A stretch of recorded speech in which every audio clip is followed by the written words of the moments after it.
A recurrent theme in our 10 conferences has been the primacy of patient agency as an underappreciated component of precision medicine.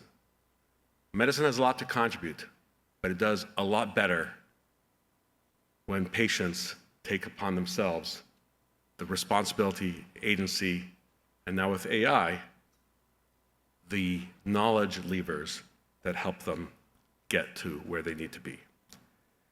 In this context, we are extremely fortunate to have a pair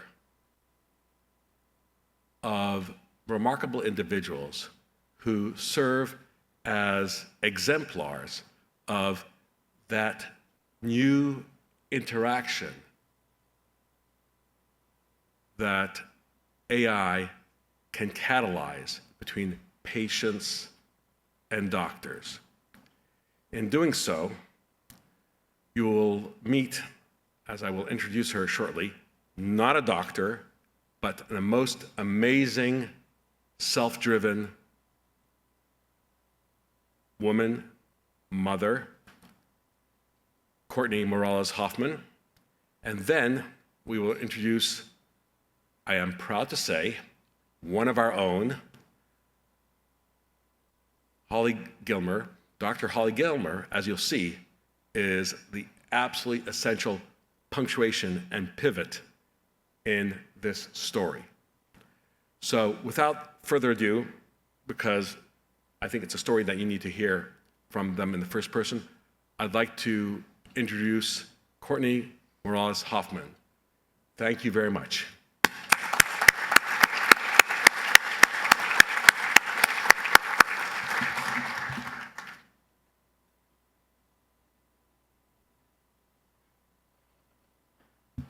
Hi, good morning. Thanks so much for having us. Let's see, there we go. So we're gonna talk about my family's journey and our diagnostic journey using ChatGPT. And that's a picture of my son after diagnosis and surgery. But before I get into our use of ChatGPT, I'm gonna tell you a bit about our family. We're a Midwestern family of 4, husband, wife, 2 kids. Both of my children are actually medically complex. My daughter has a metabolic disorder as well as a couple of histamine diseases and allergies, and my son has a tethered cord and Chiari. It's important to note that our story began in June of 2020. That's when our lightning bolt moment hit that we were on a diagnostic journey. And at the time, it was June of 2020, the pandemic had just started. We have a little Darwin effect in our house. My husband also has a chronic disease, type 1 diabetes. So he didn't really leave the house, so the journey fell to me. What I want you to know is that we are both educated professionals. I have an undergraduate degree from the University of Michigan and a master's from the University of Michigan. I own my own business. I have for 15 years. I would say that I could take strategy and I could execute it. I can make complicated decisions, I can take information, and I can make something happen. And when it came to diagnosing my son, it was the most frustrating journey of our life. Nothing went the way it should. I think it's also important to note that we both had gold level health insurance. We had a PPO, we could go anywhere and do whatever we needed for testing, for seeing whichever providers. We also had the means to pay out of pocket for physical therapy, extra testing, whatever we needed to do to make him comfortable. Before I go further, I put a picture of both of my children up here because if you're working with the chronically ill, children in particular, if they're smiling, it doesn't mean that they're pain-free. They don't know a life where they don't experience pain. Both of these children in this moment had never had a life without pain.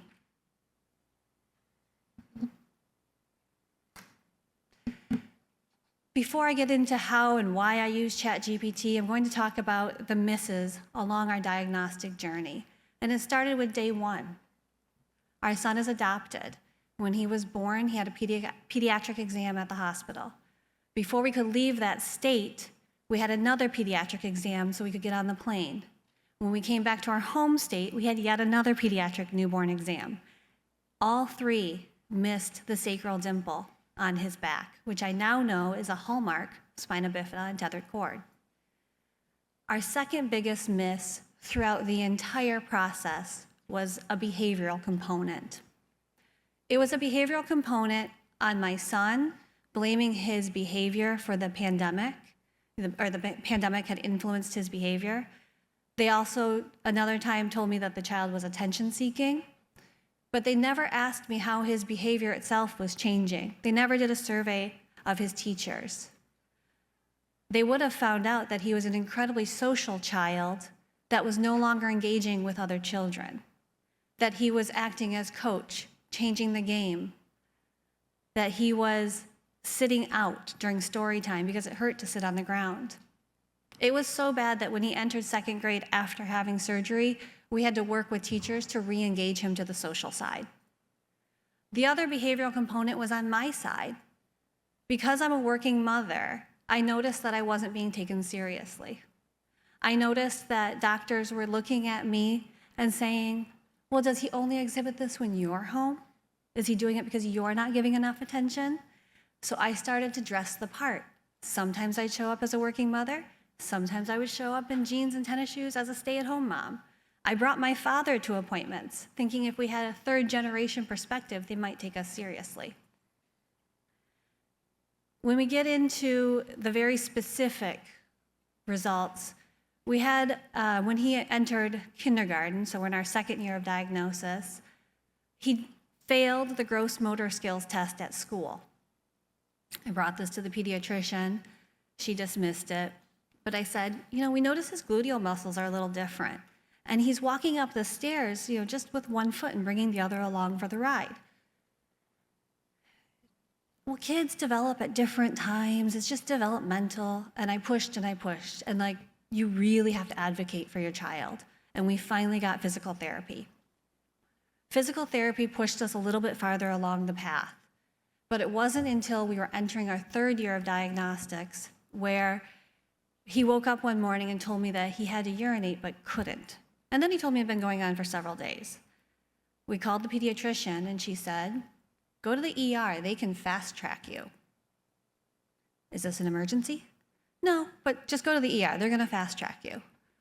And they did. We went to the ER and walked out with appointments with a neurologist, a orthopedic surgeon, PM&R, rheumatology, and a couple of others. And they also did an MRI while we were there, which I'd been pushing for.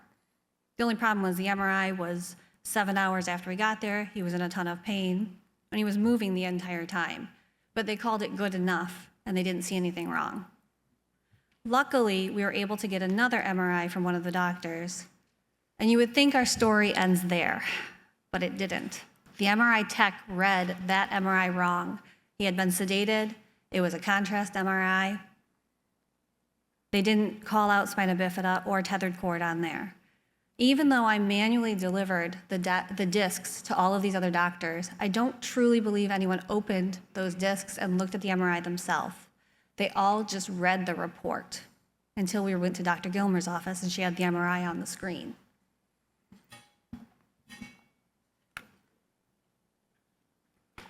So why would I ever use ChatGPT? Why would I want to put my son's medical information out there? It was desperate times called for desperate measures. I told you about the smile before. You can see the smile before, and then you can see the smile after. When I was assembling pictures for his 7th birthday, a typical millennial mom gathering my Facebook pictures, I couldn't find a picture where the smile met his eyes anymore, or where there was that sparkle. And that was when I realized we had a problem. Like a serious problem. We've been doing this 3 years at this point. So how did I use ChatGPT? I had been assembling a longitudinal symptom file for 3 years now. I downloaded all of his MRI reports. I went to all the multiple EHRs that we had been using, but then all of the doctors that didn't use EHRs, I compiled all of those into a file also. I put everything individually and together into ChatGPT. I compared, I tossed and turned it. I had heard that AI itself could, produce fake results. So I started testing ChatGPT. It would give me a couple of diseases, which I now know are all can be together: Chiari, shrinks, and tethered cord. He did not have a shrinks. I don't even know if I'm saying that right, because I'm not a medical person, as Zach mentioned. But anyway, so I started taking everything, and I would pop it in and say, what are the symptoms for this? And it would align with what we had. And then I took it one step further, and I went on to social media to sort of affirm what I had been finding.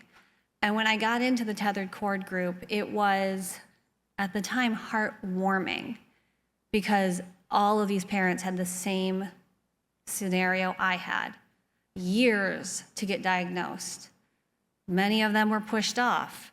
Many of them had been reviewed by neurosurgeons, by MRI techs, and they had told them the same thing: they don't have this disease, and it turned out they did. So what I found heartwarming at the time, I now find heart-wrenching, because those stories are still there. Every day a new family comes in telling the same story. When I was in those groups, we did find 2 doctors across the entire country that specialized in really seeing past all of the errors in diagnostics. And that was a doctor here in Boston and Dr. Gilmore. And we were lucky enough to get in with her and have her examine my son. We were there in that appointment for 7 minutes, and she very succinctly diagnosed him and scheduled surgery, and frankly changed my son's life and changed his outcome. Thank you for having me today.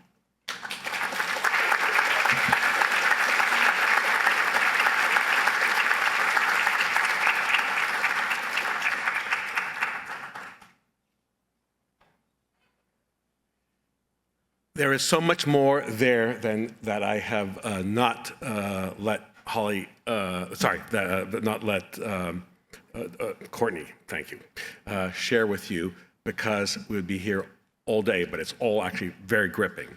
And would not let me get to our next speaker, which is with Dr. Gilmore, who is, I believe, Division Chief of Pediatric Neurosurgery, got it right, and practices in Michigan, but the chauvinistic person in me cannot help but note that she's also, we get some credit, she's a graduate of Harvard College. And so I'd like to think that the impulses that you'll hear about that really made the difference, at least were encouraged by her education. Dr. Gilmore, thank you very much.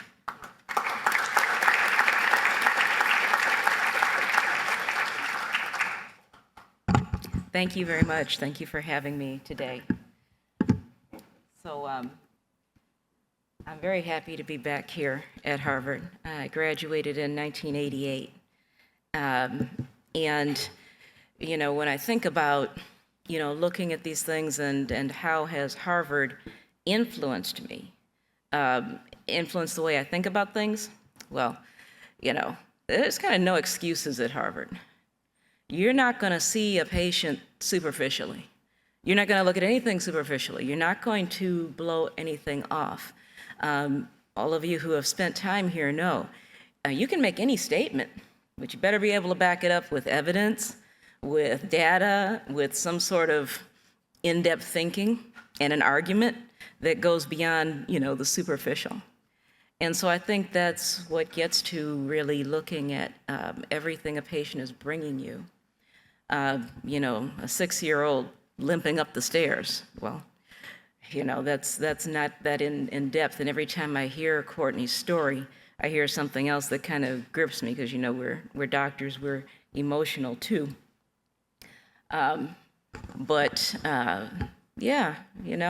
Harvard teaches you to just really critically think and look at all angles of a situation. And so I'm very grateful for that. So what are we talking about when we talk about tethered spinal cord? When the spinal cord is tethered, it's stuck to something within the canal, the spinal canal. And so you see the spinal cord coming here, coming down. It typically ends at about this level. L1, the lowest L2, sometimes T12 or thoracic 12. So you see in this person, it's pulled all the way down here to the sacrum. And this is, what's traditionally thought of as a tethered cord by radiologists, and this will be read as abnormal. But tethered cord, this is Alex's tethered cord, can also be more subtle. Here you see the spinal cord more anterior at the top of the exposure, more dorsal here, more towards the back, like something is yanking it, like it may be stuck. And then when you look at the cross sections here, you see the phylum, which is the end of the spinal cord, pulled to the back of the canal instead of sitting in the center. Just for a comparison, this is a 12-year-old boy on this side that I had seen for back pain. So this is normal. Spinal cord coming down the center of the spinal canal, breaking up into nerve roots at about thoracic 12 level, and then going off to their foramina. Here you see Alex's. More anterior, more posterior here down low, and the end of the spinal cord and the nerves all kind of pulled to the back of this space. The cross section here, normal. You see the nerves, really the phylum, the bottom of the spinal cord in the center of the canal, and then the nerves surrounding and going to their respective foramina. This is at the level of the kidneys. So this is at about L1, L2.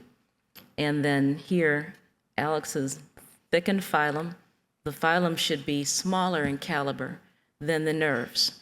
This is a thickened, widened phylum pulled to the back of the canal, and then the nerves kind of actually pulled to the back as well.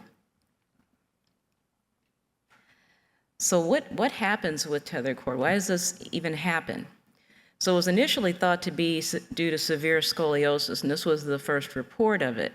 Bear in mind, the first report was a tight phylum associated with scoliosis. So there was no tumor, there weren't anything else, just tension on the spinal cord.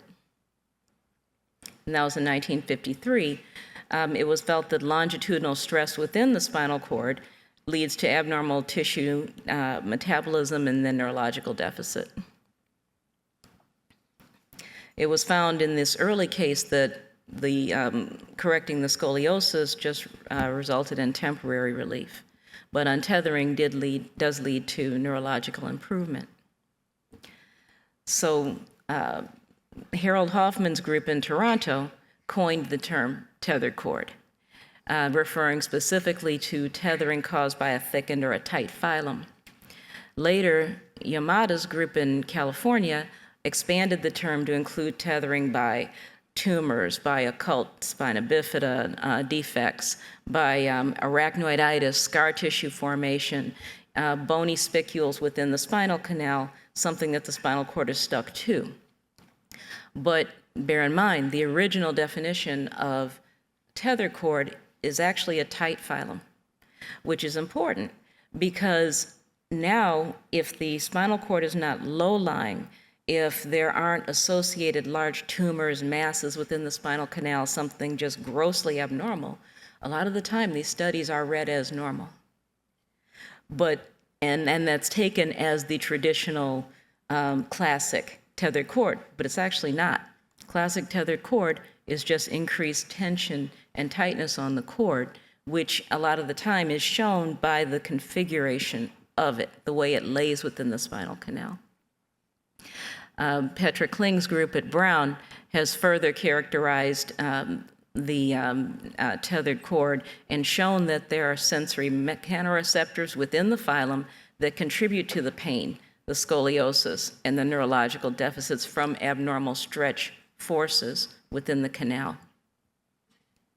But the growth of the spinal canal, of the spine, the vertebral column, as the patient grows, is faster than the growth of the spinal cord. So anything within the spinal cord, increased fat, tension, anything that decreases its elasticity will lead to this tension and will cause tethering, symptomatic tethering.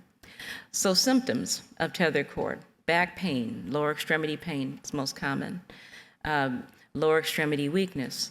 Alex initially saw me for symptoms that would be referable to the Chiari malformation, headaches, neck pain. But later he developed worsened back pain. It was initially just with exertion, and then it evolved to essentially occur all the time. And as Courtney says, he was always in pain. Lower extremity weakness. 6-year-old's not going to tell you my legs are weak, but you see them preferentially using one leg to climb the stairs or dragging a leg.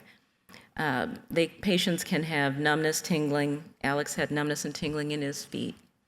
But again, a child is not going to tell you they have numbness and tingling in their feet, but they might tell you that their feet go to sleep all the time, or you might see them shaking their foot all the time, or they might describe bugs crawling on their legs and feet when there's nothing there. And that was actually Alex. They can be hyperreflexic or hyperreflexic on exam. They can have urinary urgency, frequency, frequent bladder infections, constipation, frequent bladder infections. On exam, so we see this child has a myelomeningocele open deficit. She's only a day old here. But actually what I want to draw your attention to is this tuft of hair. Any mark in the midline, any tuft of hair, any mass can be a sign of a tethered cord. This lady had never been diagnosed with tethered cord. You see her feet are 2 different sizes. Leg length discrepancy, foot deformities, hammer toes, high arches, and then of course the other symptoms that I've already gone over. Here's our sacral dimple. We typically see that tuft of hair in the midline. Even it can just be as subtle as a spot, or this child had something that looked like a cigarette burn in the midline. And then the spina bifida occulta, which we see here. This is Alex's scan, and you see this defect in the midline in the bone at S1. And that, together with the sacral dimple, spina bifida occulta on imaging, and those symptoms, is a tethered spinal cord, unless proven otherwise.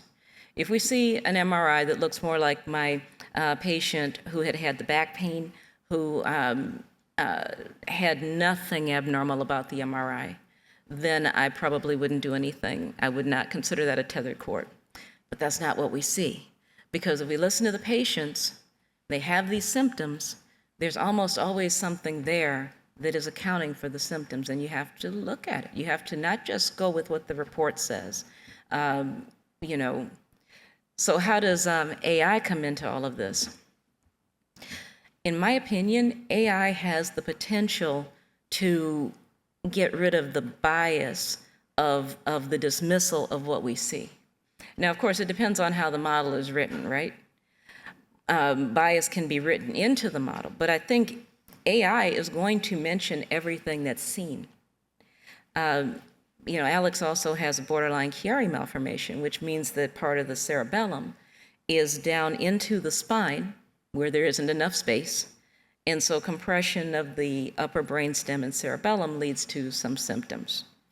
I can't tell you how many patients I've had who have come with symptoms of Chiari, have had MRIs before, and the radiologist decided it was a normal variant, which a lot of the time tethered cord is considered a normal variant, and the patient was never told about it. AI is not going to do that. AI is going to mention everything that's seen. It'll be in the report, and then the patient and the doctors can decide whether it's significant or not.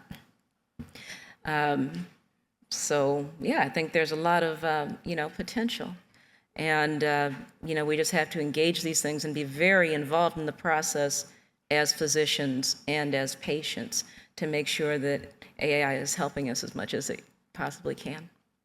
Thank you.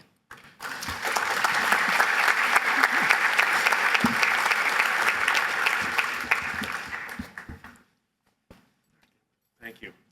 So I don't know where to start because I have right now severe whiplash going from a story of real-life painful story of how organized medicine, educational medicine, failed not once, but at least 17 times, to a recital of amazing progress in medicine from 1953 to today, understanding this disease, and then yet, how with all that, it takes a mother using her resources, including AI, to come to a doctor who actually, the light is fully on and questions everything that they see and hear and gives as much credence to parents and patients as any other item of evidence. I am, frankly flabbergasted, and also I have to thank Dr. Gilmore for a great review of this syndrome, which I don't think I ever heard in medical school as good a summary. So thank you for that. Thank you. And so we are now into the question asking part of the session. I want to let the online audience know that if they enter their questions into the appropriate part in the online Zoom seminar functionality, they can ask a question and their questions will be picked, if they're good, and articulated to the audience and to our two speakers. So if you want in the audience to ask a question, you are welcome to get up and stand behind one of those microphones. And normally I would try to suck up the dead air by asking my own brilliant question, but I already see that someone in the audience. Go for it. Please introduce yourself as you ask your question. My name's Aaron Abend. I run the autoimmune registry. And the most powerful force in the universe is the mother of a sick child. But autoimmune disease hits mothers. They don't take care of themselves as much as they take care of their own kids. And autoimmune disease isn't that rare. So the question I have for the panel and for Zach is, how will AI help diagnose common diseases that are difficult to diagnose? All right, so I'm going to, for both, I'll just phrase it from my perspective. Actually, tethered cord is less rare than people think it is, but there are also many misses in medicine for more common diseases as well. Mm-hmm.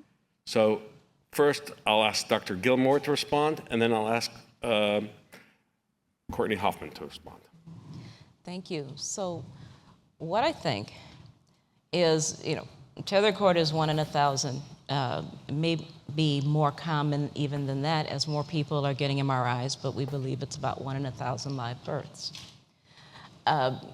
AI will help in the sense of, the patient enters the symptoms they're having, any physical exam findings, and it'll spit out this diagnosis or a differential diagnosis the way it did for Courtney. But I believe inherent in our bias as far as diagnosing people, we may be a little hesitant to give them a scary diagnosis to the point of not even mentioning it. Oh, it's probably not that. I don't want her to panic. I don't want her to, oh my God, she's gonna be calling me all night and all day if I mention this diagnosis. She's gonna go online and Google it and it's gonna be, I just won't mention it because it's probably not that. AI isn't gonna do any of that. AI is gonna mention it, and we have to have enough trust in the courage and bravery of our patients to know, even if they hear something that might be scary, you gotta tell them. You gotta just at least tell them.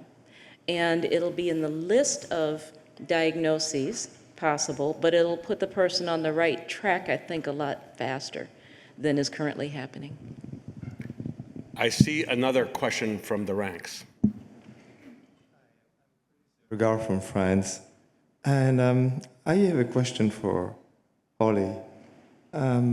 When AI can be, as you just mentioned, doesn't have bias a priori. That's what we may think. But as you mentioned, there's bias in the training and in the source data.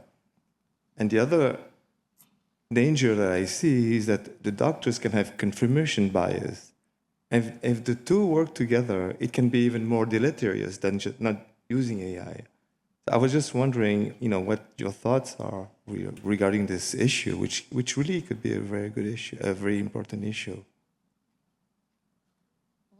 That the algorithms have to be reviewed and confirmed by doctors, like periodically, just like we periodically review guidelines for treatment of a diagnosis and treatment of different problems. You could create diagnostic bias in AI, I suppose, by taking some symptoms out as being related to something. But if we're periodically reviewing it and experts with a variety of opinions are looking at it, that shouldn't happen too much. It should be more comprehensive. I see. But one issue with LLMs is the recall problem. I am going to take executive privilege and say, great question, but we need to go on to other questions. Thank you. Okay. Sir. Yeah, my name is Mo. I'm from a small biotech company in Natick. So my question is for Courtney. So have you ever done whole genome sequencing for your kid to identify if there's any DNA abnormality? We have not done. Okay. Okay, thank Dr. you. Gilmore and I were talking about today. Yeah. Okay, thanks. All right. Unless the godlike powers that be behind tell me otherwise, I'm going to make this the last question from the audience and then ask the powers that be to articulate questions from the online audience, unless they overrule me, in which case they are the powers that be. Please ask your question. Hi, my name is Monica Holbert. And I can definitely see the potential power of these tools to kind of bring up like very rare diagnoses. But what I'm most worried about is as you said, the ignoring of patient complaints and really the concept of premature diagnostic closure, which, in that the symptoms were blown off, oh, he's probably a normal child. This is probably, I've seen thousands of normal children, and why would this one be any different? And I just don't understand yet how AI could truly help doctors get out of that mindset. Because even if the AI generates a long list of potential things, then doctors are going to have to decide with their fund of knowledge, which may not be that broad, how do I pick and choose? How do I decide where to refer this patient? And, I think that has to be part of the process, but we also have to make sure that doctors don't suddenly start relying solely on these AI. Hopefully not, but, I worry that could become a problem.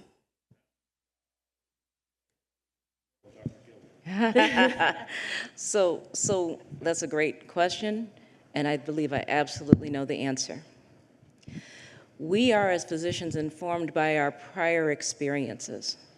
Of the 17 doctors who saw Alex before, not one of them wanted to miss this diagnosis. Any of them who've heard that they did feels terrible. When AI gives you a diagnosis that's incredibly rare and there's like a 1 in a million chance this kid has this problem, and they turn out to have that problem, you are going to remember it, you're going to put that together into your collective experience, and hopefully that happens frequently so that physicians validate AI, AI validates physicians. I don't think it's going to take us down a rabbit hole, but I think it's going to improve our diagnostic accuracy faster than we can do it just working on our own. Can I add something? I want to point out that in medicine, there is a conversation that we used to have much more extensively with colleagues under much less pressure compared to today. In some sense, AI is serving as a pale substitute for that conversation that we don't have as much as we should have today. And I just wanted to add one thing to that comment. We were sent to the ER to fast track Alex. And I imagine someday there will be an AI triage because we didn't really need to see the doctors. We just needed to be asked certain questions to be directed. Yeah. So I think that also will be a piece in the future. Thanks. All right, looks like we're headed, the powers that be say 2 more questions. 1 more question. We'll do one more. It's fine. Yeah, you're the last guy. Who are Courtney, you? Every time Who are you? Dave DeBroncardi, patient Dave, patient empowerment evangelist, going nuts with what AI is doing. Courtney, every time I hear your story, people only talk about you went to GPT and bingo tethered cord, right? But did you have, this all happened in the spring of 2023, right? So GPT was new. How did you get started? Did you have any experience before you did this? And how long did it take you to learn to make it dish this up? And how many other potential diagnoses did it give you? Courtney, why are you were you more ready to use ChatGPT than 90% of doctors I know? Well, I'm actually from the HR industry, which is, I think, slower than doctors to use technology, actually. But we had been watching AI in the HR industry, and we were talking about bias and what's going to happen with AI. And it really came down to desperation for an answer. I didn't want to put my kid's information, his medical information, out into the internet. I mean, I still remember apologizing to my son as I did it at 10 o'clock at night. And I was up from 10 o'clock at night until 2 in the morning. And I would say I'm a pretty fast learner and I'm pretty techie. And so it just took those 4 hours. But I poured into it and I single focused on it all night long. Wow. Okay. Well, that seems to me like the right punctuation. I want to thank Holly and Courtney both for a wonderful, eye-opening, educational talk. Thank you both.